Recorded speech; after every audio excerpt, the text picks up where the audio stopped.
할렐루야. 제가 크게 하니까 좀 세게 하시네요. 근데 요즘은 할렐루야 그러면 아멘 하시죠. 제가 그러면 아멘 하면 여러분 어떻게 하시겠습니까? 할렐루야 하시겠어요? 원래 기독교 전통에서는 오랜 세월 동안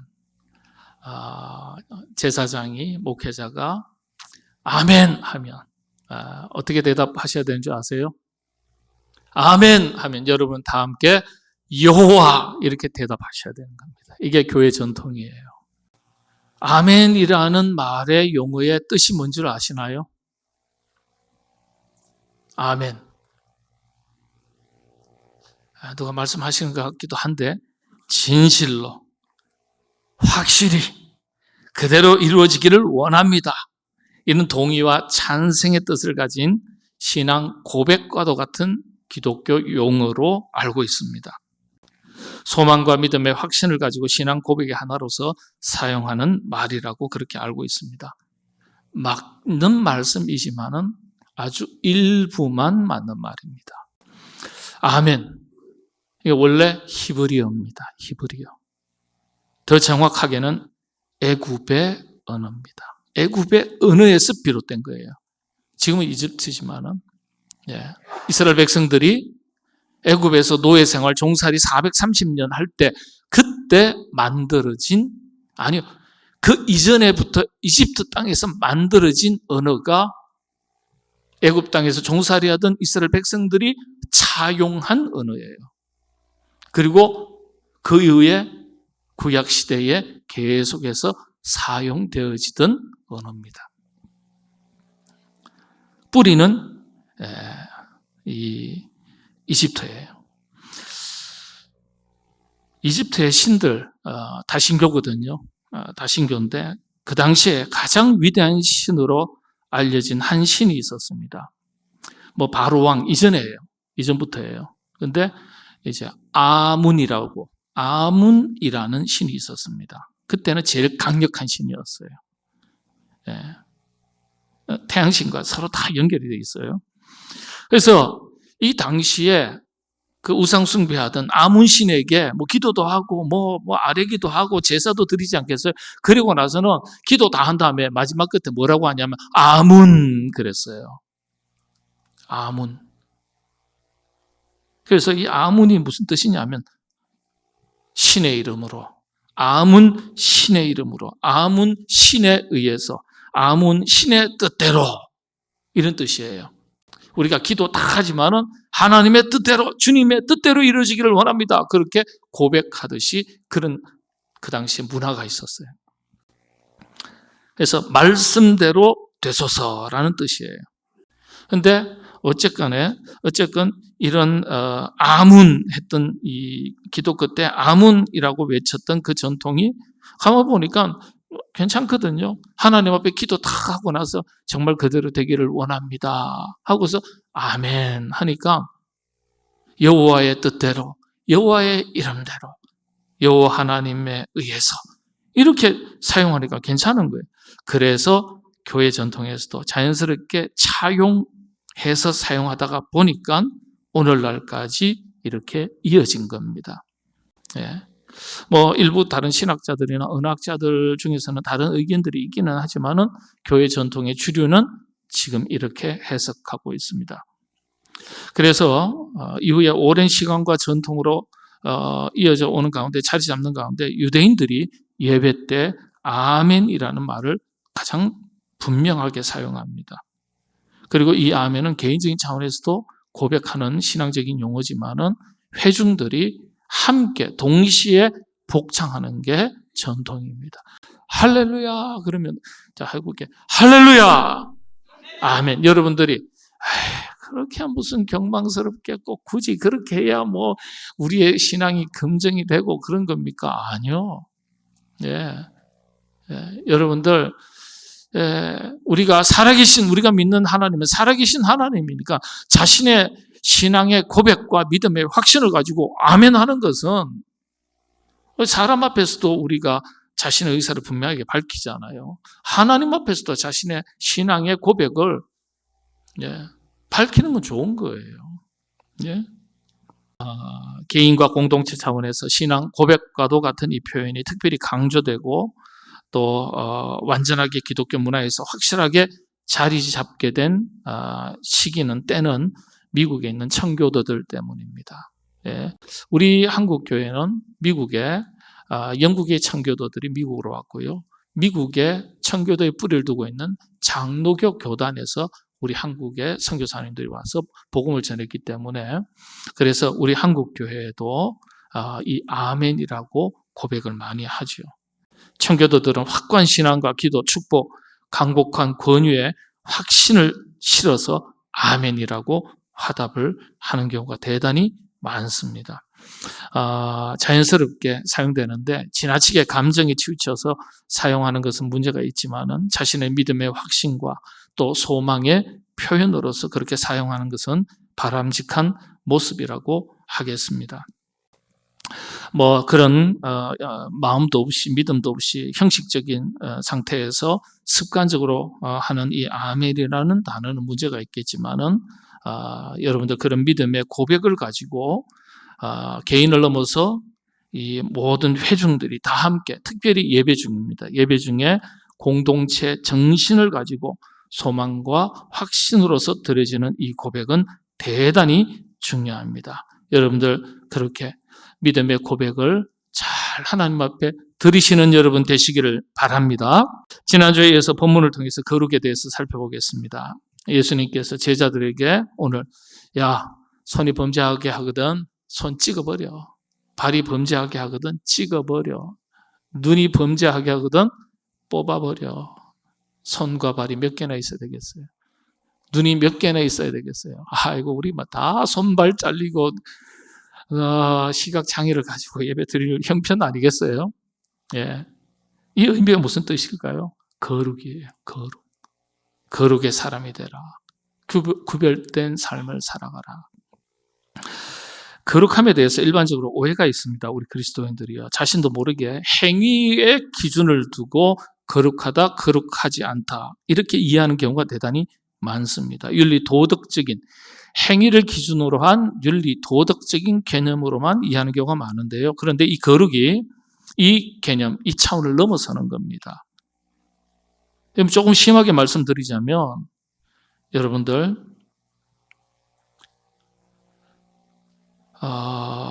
이 거룩이 단순히 윤리 도덕적 행위의 개념으로만 이해하는 것이라면 우리가 하나님을 믿을 이유가 없어요. 하나님 믿을 이유가 없어요. 하나님 없이도 얼마든지 행위에 있어서 윤리 도덕적으로 살아갈 수 있어요. 세상 사람들도요, 하나님 없지만은 믿지 않지만은 얼마든지 행위 기준으로 봤을 때 행위의 기준을 두고서 봤을 때 윤리 도덕적으로 살아갈 수 있어요. 때로는 우리보다 더 그렇게 행위에 있어서 윤리 도덕적으로 살아갈 수 있어요. 그래서 성경이 이 행위의 기준을 둔 윤리 도덕적 거룩에 대해서도 포함하고 있지만은 이 차원을 넘어서는 거예요. 예. 이런 약점, 다소 행위의 기준을 두고 이해하던 윤리 도덕적 거룩의 개념으로 이해하던 이런 약점들에 대해서 이해를 바로잡아주는 그런 아주 깊은 통찰력을 가지게 해준 신학자 한 분이 있습니다. 폴 티리히라는 분이에요. 이 거룩함에 대해서 이분이 이렇게 설명을 했습니다. 이분이 참 유명한 책 하나를 썼는데 하나님으로부터의 도피, 참 유명한 책이에요. 우리 한글로 번역이 되어 있습니다. 우리 한국 이런 책들 좀 읽으셔야 돼요. 하나님으로부터의 도피. 거룩함을 이해하는 아주 단순하지만은 선언적인 표현입니다. 하나님으로부터의 도피. 이 폴 틸리히라는 신학자가 이 책을 쓰면서 이게 거룩함의 상실이라는 거예요. 하나님으로부터의 도피. 예. 바꿔서 표현하면 거룩함이 어떤 의미인지 명확해지죠. 날마다 하나님께로 가까이. 이게 거룩이에요. 하나님으로부터 멀어지면 멀어질수록 거룩함에서 멀어지는 사람이 되고 하나님과 가까워지면 가까워질수록 거룩한 하나님의 백성이 되는 거예요. 하나님을 로고스라고 했지 않습니까? 하나님의 말씀. 그러니까 말씀이니까 말씀을 가까이 하면 가까이 할수록 거룩한 사람이 되는 것이고, 말씀에서 멀어지면 멀어질수록 거룩함에서 멀어지는 것이라고 할 수 있겠습니다. 물리적으로 뭐 성경을 늘 여기 뭐 끼고 이렇게 이야기하는 게 아니에요. 사실은요. 이 말씀이 우리의 내면 세계에 확실하게 새겨지고, 이 말씀이 우리의 실천으로 이어져서 우리의 삶이 말씀으로부터 비롯된 삶으로 이어지면 이 말씀을 가까이 하는 거죠. 성경책 뭐 겨드랑이 낀다고 해서 이걸 말씀을 가까이 하는 게 뭐 그건 아니죠. 말씀을 실천해서, 이게 하나님의 말씀이 겉모습이 아니라 말씀이 자기 내면 세계에 깊이 자리 잡고 말씀을 실천해서 자기 삶이 되면 그것이 거룩한 하나님과의 연합, 하나님과의 동행이 되기 때문에 거룩한 하나님의 사람이 되는 것입니다. 네. 신약에서 이걸 사도 바울이 아주 잘 표현했는데요. 갈라디아서 2장 20절이에요. 내가 그리스도와 함께 십자가에 못 박혔나니 그런즉 이제는 내가 사는 것이 아니요 오직 내 안에 그리스도께서 사시는 것이라. 이제 내가 육체 가운데 사는 것은 나를 사랑하사 나를 위하여 자기 자신을 버리신 하나님의 아들을 믿는 믿음 안에서 사는 것이라. 아멘. 네. 나는 죽고 내 안에 예수께서 사시는 것, 말씀이신 예수, 주의 영이신 성령님 우리 가운데 임재하시고 동행하는 삶, 이게 거룩이라는 거예요. 말씀대로 사는 사람 거룩한 사람입니다. 예. 주님의 임재를 깊이 경험하면서 주님과 동행하면서 그리스도를 본받아 살아가시는 여러분 다 되시기를 바랍니다. 종교개혁자 켈빈, 우리 장로교회 사실은 뭐 시조라 그럴 수도 있겠고요. 기초가 되는 분이죠. 이 켈빈이 말하는 거룩, 어떤 뜻일까요? 지난 시간에 우리 인간은 하나님의 형상을 닮아 창조되었다. 그런데 이 켈빈이요, 거룩을 이렇게 설명했습니다. 하나님의 형상을 회복하는 것. 이게 거룩함의 본질이라는 거예요. 그런데 좀 어렵잖아요. 하나님의 형상을 회복하는 것. 신학에서는 이걸 성화라고 말합니다. 죄인된 우리를 하나님께서 자녀로 삼아주시고 의롭다 깨끗하다 하셨으니까 그 구원의 은총에 합당한 거룩하고 구별된 삶을 살아가는 것. 이게 성화인데 이게 거룩이라는 거예요. 거룩하고 구별된 삶의 핵심이 하나님의 형상을 닮아가는 것이다. 조금 더 신약의 의미로 설명드리면 예수 그리스도 우리 주님의 인격과 성품을 본받고 삶을 본받아 사는 것을 말합니다. 하나님 형상을 본받는데 하나님 형상이 누굽니까? 예수 그리스도잖아요. 예수 그리스도. 그래서 어거스틴이나 켈빈이나 하나님의 형상을 회복하는 것, 하나님께로 더욱더 가까이 다가가는 것이고 말씀을 가까이 하는 것이고 말씀대로 사는 것을 말한다. 하나님의 형상을 회복한다는 게 그런 뜻이라는 거예요. 이렇게 살아가는 것을 거룩한 삶이라고 말했습니다. 그래서 하나님의 형상, 예수 그리스도 주님의 인격과 성품을 담는 것이 결국 우리 인간이, 성도들이, 기독교인들이, 크리스찬들이 가지는 거룩함의 최고의 단계다. 이렇게 설명을 했어요. 예. 설명을 했어요. 우리 그리스도인들의 거룩함의 최고의 단계가 뭐라고요? 예수님을 본받는 걸 말하는 거예요. 그리스도를 본받는 것. 여러분들 아주 기독교 최고의 고전 중 하나인 토마스 아켄피스의 그리스도를 본받아. 이 책 읽어보셨어요? 성경 다음으로 이런 책 꼭 읽어보셔야 돼요. 그리스도를 본받아. 하나님의 형상을 닮아가려는 영적인 거룩한 도전. 이게 거룩함이라는 거예요. 그러면서 하나님의 형상을, 예수님의 인격과 성품, 삶을 본받아 가는데 더 쉽게 설명을 했어요. 토마스 아켄피스 같은 경우는요. 예수 그리스도의 성품 중에 최고를 사랑으로 설명했어요. 사랑으로. 그렇죠? 주님의 성품을 본받는다 그랬는데 뭘 본받으시겠어요? 사랑을 본받으라는 거예요. 그러니까 주님께서 일러주신 말씀이 정확한 거예요. 하나님 사랑하고 이웃을 내 자신과 같이, 내 몸과 같이 사랑하라. 그러니까 사랑하는 것이 주님을 닮는 것이고 거룩함의 최고의 단계라는 겁니다. 예.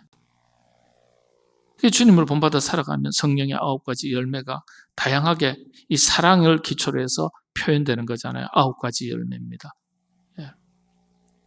이게 거룩한 삶이에요. 여러분 그렇게 하나님의 우리 예수 그리스도 주님의 인격과 성품 그리고 삶을 본받아서 살아가시는 거룩한 삶을 살아가시는 여러분 다 되시기를 바랍니다. 거룩한 백성이 되는 방법, 이제 마지막 말씀 정리합니다. 거룩에 대한 교과서적인 말씀이 두 곳인데 레위기 19장 1절에서 2절 아주 요약한 말씀이고 이걸 풀어 헤치는 것이 신명기 6장 1절에서 9절입니다. 하나는 요약본, 하나는 풀어서 설명하는 것. 예. 내가 거룩하니 너희도 거룩하라. 그렇게 말씀하셨는데 풀어서 설명한 내용을 가만히 보니까 거룩한 삶을 살기 위한 4가지 실천 원리가 있었어요. 이걸 기독교 교육학에서는 신앙교육, 신앙교육의 최고의 목적은 예수 그리스도를 닮는 걸 말하는 거거든요. 그러니까 예수 그리스도를 닮는다는 것 자체가 거룩한 삶인데 거룩한 삶을 위한 신앙교육의 핵심 4가지 원리라고 설명을 했습니다. 한번 먼저 신명기 6장 4절에서 9절 말씀을 제가 읽어드리겠습니다. 이스라엘아 들으라. 우리 하나님 여호와는 오직 유일한 여호와이시니 너는 마음을 다하고 뜻을 다하고 힘을 다하여 내 하나님 여호와를 사랑하라. 오늘 내가 내게 명하는 이 말씀을 너는 마음에 새기고 내 자녀에게 부지런히 가르치며 집에 앉았을 때에든지 길을 갈 때에든지 누워있을 때에든지 일어날 때에든지 이 말씀을 강론할 것이며 너는 또한 또 그것을 내 손목에 매어 기호를 삼으며 내 미간에 붙여 표로 삼고 내 집 문설주와 바깥문에 기록할지니라. 4절 한번 보실까요? 이스라엘아 들으라. 쉐마 이스라엘. 우리 하나님 여호와는 오직 유일한 하나님이시다. 유일한 하나님. 본질이에요. 핵심이에요. 핵심. 네. 핵심의 원리. 그리고 5절 보세요. 너는 마음을 다하고 마음도 다하고 뜻도 다하고 힘을 다해서 여호와 하나님 사랑해라. 집중하라는 거예요. 집중하라. 우리 삶의 변화가 일어나지 않는 것은 집중력이 떨어질 때입니다. 예. 공부 잘하는 학생들이 집중력이 높잖아요. 머리가 나빠서 환경이 주변이 아니요. 제가 오늘 설교가 길어질 것 같아서 준비하지 않았는데요. 저 서울역 앞에 가면은 그 뭐라 그럴까요? 쪽방이 있어요. 쪽방에. 아버지가 사업에 실패하고 쪽방에 이 고3짜리 딸하고 같이 사는 아버지 이야기가 쫙 소개가 되어 있어요. 근데 아버지가 뭐 하냐면은요, 대리기사를 해요. 참 착하신 분이더라고요. 어느 한 곳에서 운전을 해서 술 취한 분 모시다 드렸는데, 얼마입니까? 그래. 2만 원입니다. 그랬더니, 이 술 취한 분이요. 5천 원 깎아주세요. 세상에 깎을 일이 따로 있죠. 안 됩니다. 말도 못하고. 네. 주는 대로 받더라고요. 그거 받아가지고 하루 살아가는데, 쪽방에서 살아요. 쪽방에서. 한평. 근데 그 딸이요, 그런 아버지의 자신의 환경을 생각해서 그런지 엇나가지 않고요. 아주 학원을 다닙니까? 뭘 합니까? 그게 무슨 컴퓨터가 제대로 갖춰져 있습니까? 책도 별로 없어요. 근데 열심히 공부했는데 보니까요, 다 1등해서 상장 받은 거예요. 밀어주려면 그런 애들 밀어줘야 돼요. 그런 애들. 어디 인터뷰를 하는데요. 그래도 지금은 나은 편이에요. 괜찮아요. 그러는 거예요. 그전에는 어디에서 자야 되나 걱정이 돼서 친구 집에서도 자고 이 친구 집에서 저 친구 집에도 자고요. 어떨 때는 찜질방에서도 자고요. 그랬어요. 그런데 지금은 잘 곳이 있잖아요. 좋아요. 이렇게 인터뷰를 하더라고요. 우리 방송국에서 인터뷰하는데. 그런 집중할 수 없는 환경인데 어떻게 견딜까? 근데 열심히 집중해서. 집중하면 내면 세계든지 자신의 삶의 현장이든지 변화가 일어나는 거예요. 여러분들 영적인 집중력이 떨어지지 않게 되시기를 바랍니다. 네. 그 다음에 7절 말씀해 보면 내 자녀에게 부지런히 가르치며 집에 앉았을 때든지 길을 갈 때든지 누워 있을 때든지 일어날 때든지 앉을 때나 일어설 때나 부지런히 가르치라. 뭐예요? 반복의 원리입니다. 반복의 원리. 그 다음에 8절 9절이죠. 손목에 메고 손목에 메어서 기호로 삼고 미간에 붙여서 표로 삼고 문설주 문지방에다가 바깥문에다 기록해라. 예. 바로 보면 손목, 바로 보면 미간, 예. 문지방, 문설주, 문기둥. 이게 뭡니까? 접촉의 원리입니다. 접촉의 원리. 멀리 떨어져 있는 게 아니에요. 바로 눈 돌리면 거기 있어요. 바로 돌리면 여기 있어요. 예. 하나님 말씀 본질을. 그래서 이게 거룩함에 대한 4가지 실천 원리라 그래요. 신앙생활에도 여러분들 신앙생활에 변두리를 맴도는 분들이 의외로 많이 있을 수 있어요. 일주일에 한 번 그냥 예배드리고 영적인 도덕적 양심의 가책을 면하는 것.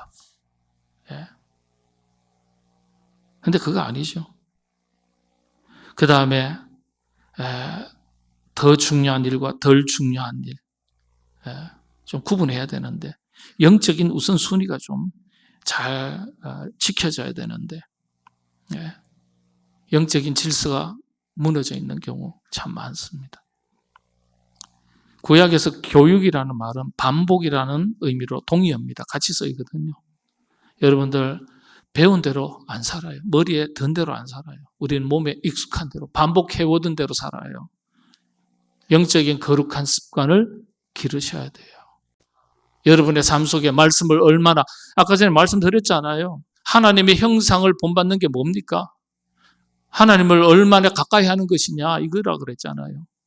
물리적으로 성전을 가까이 하는 것도 중요하고 말씀을 가까이 하는 것도 중요하고 기도를 가까이 하는 것도 중요하지만은 근데 이것도 없이 우리가 어떻게 영적인 거룩한 삶을 또 살아갑니까? 여러분 신앙의 공동체 우리 교회는 그리스도의 몸이라 그랬어요.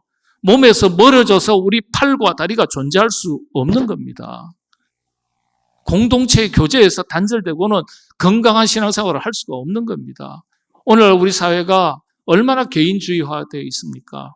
신앙생활에도 얼마나 개인주의화되어 있습니까? 여러분 일주일에 한 번 오셔가지고 공동체의 연합과 교제를 나누십니까? 아니요. 예배만 드리고 가세요. 이게 과연 우리의 몸입니까? 아니잖아요. 그 속에 무슨 사랑의 교제가 있고 서로를 위한 중보 기도가 있고 복음의 사명의 번제를 위한 나눔이 있고 섬김이 있습니까? 아니잖아요. 적당하게 믿고 적당하게 사는 거죠. 그래서 신앙을 액세서리처럼 뗐다 붙였다 하는 그리스도인들이 많다. 그런 이야기하는 학자들, 목회자들이 있어요. 여러분 그렇게 되지 마시기를 바랍니다. 네. 오늘 우리가 주님 말씀 기억하시고 내가 거룩하니 너희도 거룩하라. 하나님의 형상을 회복하라. 네. 예수 그리스도의 인격과 성품, 삶을 본받아라. 네. 일러주신 말씀 마음판에 잘 새기시고 이 세상 살아가실 때 거룩한 하나님의 사람 되어서 승리의 삶을 살아가시는 여러분 다 되시기를 바랍니다.